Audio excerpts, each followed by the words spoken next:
હવે આગળ વાત કરીએ તો દહેગામમાં ધોળા દિવસે પરિણીત યુવકનું અપહરણ હચમચાવતા સીસીટીવી સામે આવ્યા।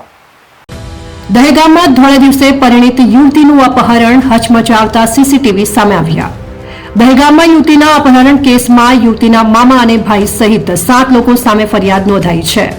ગાંધીનગરના દહેગામ તાલુકામાં યુવતીના અપહરણનો ગંભીર બનાવ સામે આવતા તંત્રમાં ચકચાર મચી ગઈ છે। દહેગામ પોલીસ સ્ટેશનમાં નોંધાયેલ ફરિયાદ મુજબ યુવતીને બળજબરીપૂર્વક માર મારીને જબ્બે લઈ જવામાં આવી હોવાનું જાણવા મળ્યું છે। ફરિયાદીએ 7 વ્યક્તિઓ સામે ફરિયાદ નોંધાવી અને ફરિયાદમાં આરોપ છે કે યુવતીના જ પરિવારજનો તેના મામા અને ભાઈ સહિત કુલ 7 વ્યક્તિઓએ ઘરમાં ઘૂસી જઈને બળજબરીપૂર્વક તેને જોરથી લઈ ગયા હતા। આ મામલે કાનજી રબારી, કેવુલ રબારી, દક્ષ રબારી અને ગોવિંદ રબારી સહિત અન્ય 3 અજાણ્યા શખ્સો સામે ગંભીર આરોપો હેઠળ ફરિયાદ નોંધવામાં આવી છે।